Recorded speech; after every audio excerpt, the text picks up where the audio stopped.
Assalamualaikum warahmatullahi wabarakatuh.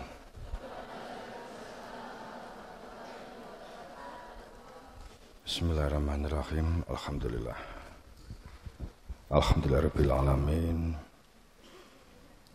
Asyhadu an la ilaha illallah wa asyhadu anna Muhammadar Rasulullah. Innallaha ya'muru bil 'adli wal ihsani wa ita'i dzil qurba wa yanha 'anil fahsya'i wal munkar wal baghi ya'idzukum la'allakum tadhakkarun.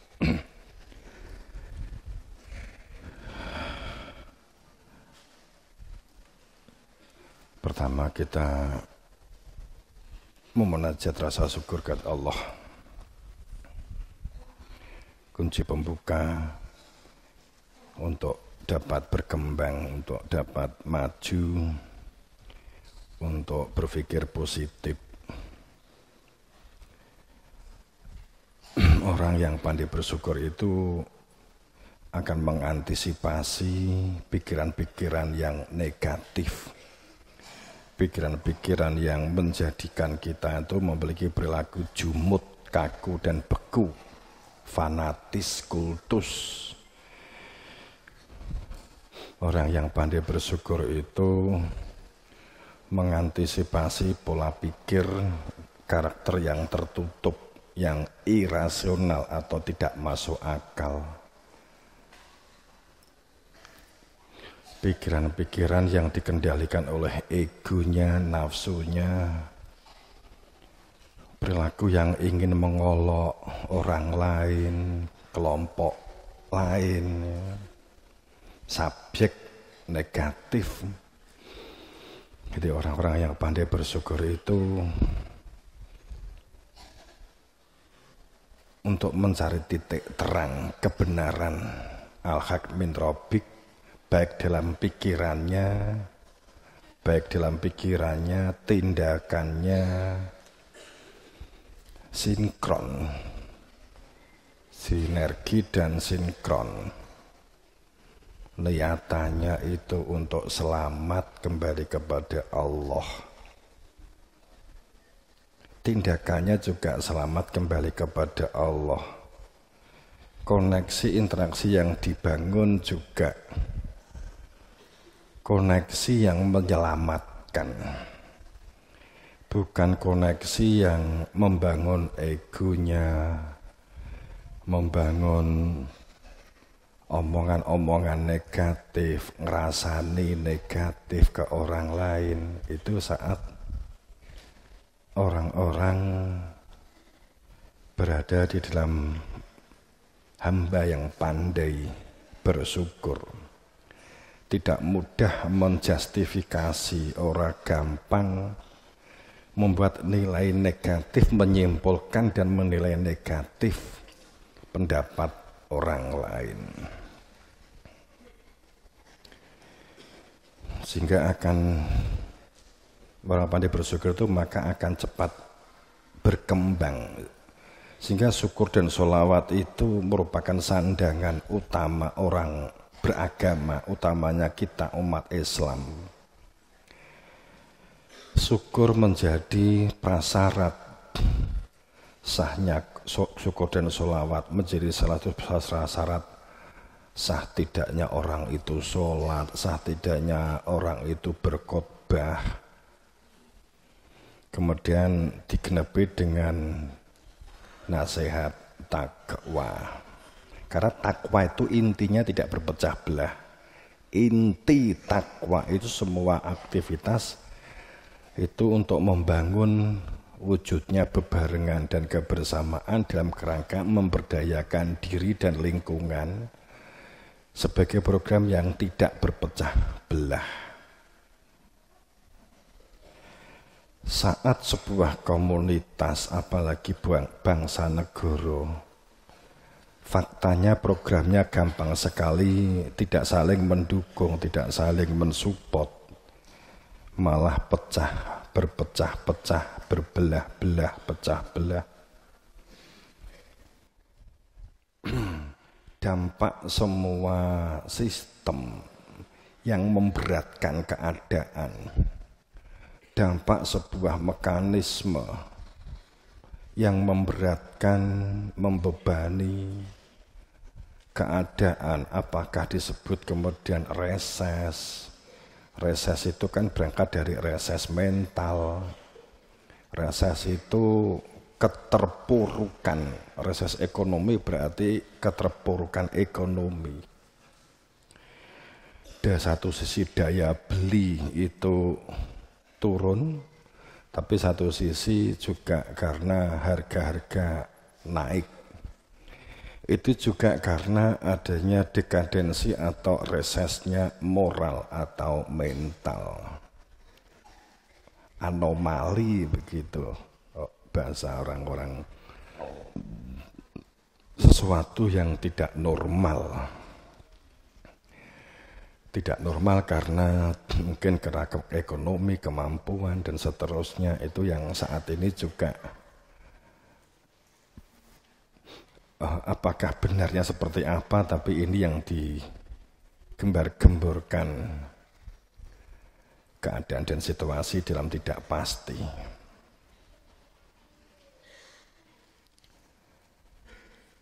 Akan tapi pada saat kita berbicara tentang ja'al haq wa zaqal batil, fenomena yang lengkap, fenomena ayat-ayat Allah yang telah dipampangkan di hadapan kita untuk disimak, dicermati, supaya kita mempersiapkan diri dengan sebaik-baiknya, mempersiapkan dengan belajarnya, mempersiapkan dengan kemampuan komunikasinya, mempersiapkan dengan akhlak dan adabnya. Kowe pinter ngaji, gue belajar ngaji, belajar kitab, belajar pelajaran agama. Itu kerangkanya untuk membentuk kepribadian yang memiliki akhlak dan adab. Jangan mengejar karena angka-angka nilainya di mata pelajaran itu, tapi untuk memiliki perilaku akhlak dan adab. Otomatis seharusnya yang namanya pinter itu akan mengikuti. Saat ja'al haq, kebenaran itu datang. Kebenaran, kalau kebenaran parsial, kebenaran potongan kebenaran itu ya. Jadi kalau kamu menjadi bagian dari kebenaran, nek dek kowe iki kebenaranmu kowe teko, kowe berpikirmu positif, berbicaramu mendukung, mensupport yang lain, kemudian saling support, saling menolong, saling membantu, itu terwujud dalam pola kehidupan kita. Saling tolong, saling membantu yang nggak bisa ditolong, dibantu, maka kehidupan itu akan harmonis. Maka kebenaran sebagai pribadi, kebenaranmu itu wis muncul gitu. Tapi kalau sebaliknya fasad, rusak, adanya hanya iri, dengki, tidak bisa melihat orang lain belajar, tidak bisa melihat orang lain bahagia, tidak bisa melihat orang lain bahkan teman bagus, maka itu kebatilan namanya. Maka kita merekam untuk dapat terwujudnya kebenaran di dalam diri kita. Cara berpikirnya yang benar, cara mendengar, melihatnya yang benar. Kamu ikuti cara mendengar, cara memperhatikan yang benar, enggak bisa bertanya, maka pinter itu pasti akan mengikuti. Cerdas akan terbentuk. Saat ja'al haq wa zaqal batil, innal batila kana zahuqa, maka sifat-sifat lalim dolim itu akan tenggelam. Kalau induknya al-haq adalah kebenaran Tuhan itu sendiri. Saya memang ini mengacu kepada penguatan keimanan, sehingga mungkin agak berat karena nanti kita tutup dengan satu doa ya. Keadaan yang carut marut sekarang ini, ada yang berpendapat sudah carut marut ya. dari berbagai sisi fenomena yang ada ini menunjukkan tidak semakin membaik, semakin gontok-gontokan, yang seharusnya menjadi teladan justru membangun perilaku untuk saling mengolok, saling klaim kebenaran, seharusnya mencari kebenaran, malah menjadi penghalang kebenaran. Seharusnya melindungi, malah harus dilayani dan dilindungi. Ini pada saat zaman-zaman Dajjal, zaman-zaman bener ki samar banget.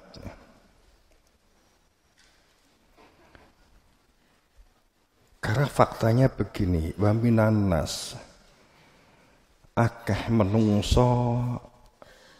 menungso sing mengatakan iman. Ada manusia yang mengatakan iman, berbicara tentang iman. Bila mengatakan bahwa dirinya juga menjadi bagian dari iman dan orang yang percaya kepada hari akhir. Akan tetapi iman yang mensyaratkan ma'rifat wabil yaumil akhir, yang mensyaratkan fakta kehidupan, fakta rasional dan nalar, ini tidak dipenuhi tapi merasa iman. Sehingga wamahum, sama sekali mereka sesungguhnya bukan orang-orang yang mukmin. Tapi ini tidak berani jujur. Imannya hanya dalam prasangka. Tidak sadar sebenarnya tidak kenal. Iman itu mensyaratkan kenal. Maka rusak langit dan bumi dan manusia-manusia. Waman fihina bal atainahum bifikrihim. Karena sesungguhnya Allah telah menurunkan adanya ilmu yang menjadikan seseorang itu punya zikir, yang menjadikan seseorang itu punya orientasi hidup. Untuk apa hidup? Tapi ini tidak dipenuhi. Wa minan nas mayujadilu fillah bighairi ilm. Sehingga banyak orang yang merasa dirinya telah di dalam keimanan. Wa yujadilu fillah, dan dengan getol menyampaikan tentang kebenaran, padahal bighairi ilm, tanpa dengan ilmu yang membuka hakikat, ilmu yang menjadikan mengenal hakikat, ilmu yang menjadikan seseorang itu tahu untuk apa hidup, tujuan hidup, bagaimana seharusnya hidup dijalani.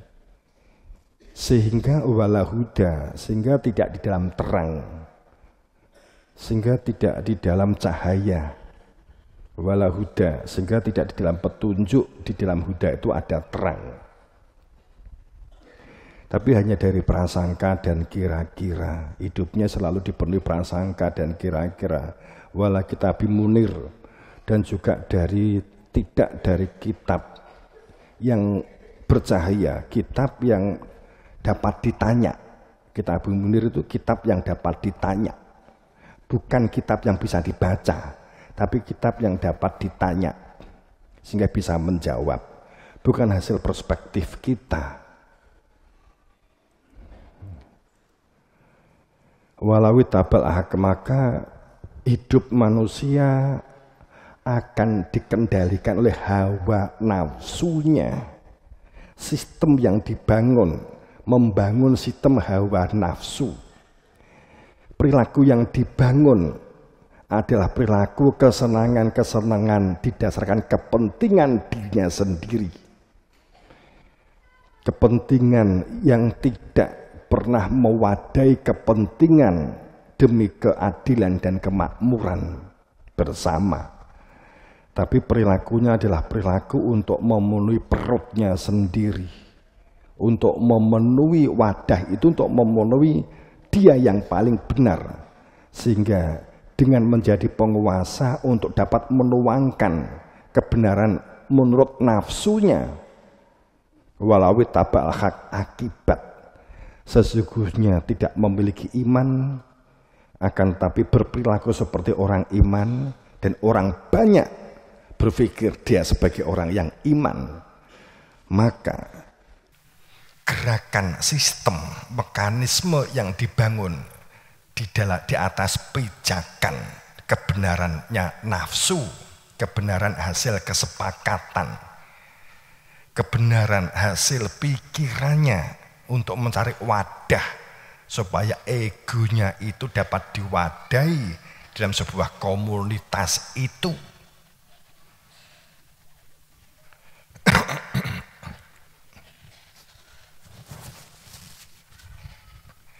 Sehingga perilaku bermasyarakatnya berkelompok-kelompok, berpecah-pecah, berpartai-partai.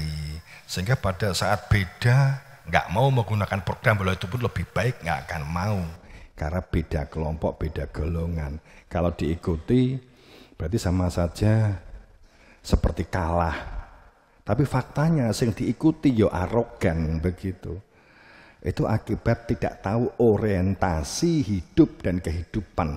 Sebenarnya dunia ini hanya alat, murni dunia ini hanya alat, hanya media, tapi dijadikan tujuan hidup.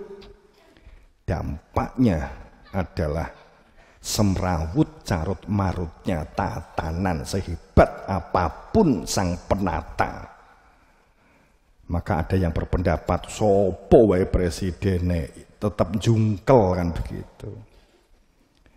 Karena orientasi inti tentang tatanan kehidupan yang batin, bagaimana menata tatanan kehidupan yang batin tidak dikenali, bagaimana akan menata tatanan yang lahiriah, yang syariat, kecuali hanya dari bacaan. Maka rusak langit dan bumi, waman dan manusia-manusia yang menjalani kehidupan itu. Semuanya diliputi prasangka, padahal dengan sebenar-benarnya bahwa Tuhan, entah Islam, entah Kristen, saya sebut nama Rasulnya saja, entah Nabi Muhammad, entah Nabi Isa, entah Nabi Daud, entah Nabi Musa, entah Nabi Ibrahim, semua mengatakan hal yang sama di zamannya.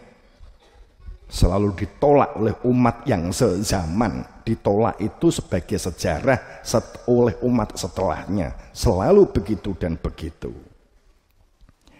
Bal atainahum bidzikrihim. Sesungguhnya ada orientasi di dalam hati, ada kehadiran Tuhan dijadikan sebagai tempat kembali, tempat pulang. Sehingga dengan adanya ilmu zikir akan menjadi mengetahui orientasi hidup dan kehidupan. Tapi manusia mengabaikan, menolak, bahkan mengolok-ngolok, memfitnah, bahkan banyak yang dibunuh. Sampai detik ini pun kita merasakan itu. Kita merasakan ini sampai detik ini kan gitu. Olokan, fitnahan, memusuhi, terus nggak ada habisnya, selalu begitu. Walaupun sholatnya podo, posone podo, tapi saat menjelaskan bahwa tentang zikir itu enek ilmune, itu ditolak. Zikir ki ingatnya hati kepada Tuhan, ditolak. Zikir itu dari min robik, zikir itu milik Tuhan loh. Ya, kalau kita mau berpikir, neng kita sering membuat zikiran diwi, gawe sholawat ngene, gawe sholawat ngono, gawe sholawat ngono. Terus kemudian zikir, sholawat yang diciptakan sendiri. Gitu. Wong zikir itu beda karo wiridnya. Zikir itu karena telah mengenal keberadaan Tuhannya, sehingga keberadaannya ada di dalam hati, sehingga tidak menjadi orang-orang yang mu'ridun, tidak menjadi orang-orang yang lalai mengabaikan adanya zikir, kemudian dijadikan orientasi hidup dan kehidupan. Hanya dengan zikir kan hati menjadi tentram. Maka Di dalam surat Fat itu tersebut inna fatahna laka fatham mubina.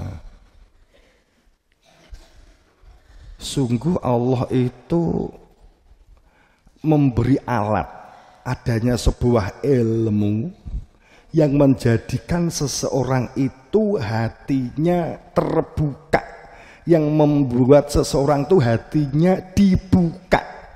Inna fatahna, dengan sebenar-benarnya sungguh akan dibuka, kami buka untuk seseorang, laka untuk kalian, untuk kamu, dibuka dengan yang nyata, dengan sebenar-benarnya nyata, menjadikan hati nurani berfungsi pada saat ada keberadaan dia diletakkan di dalam dada, di dalam rasa, maka mengenali Tuhannya.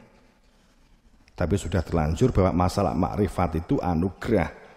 Yang penting syariat dilakoni, yang penting tarekat dilakoni, hakikat dilakoni. Nanti makrifat dengan sendirinya itu sudah menjadi kesepakatan di mana-mana seperti itu.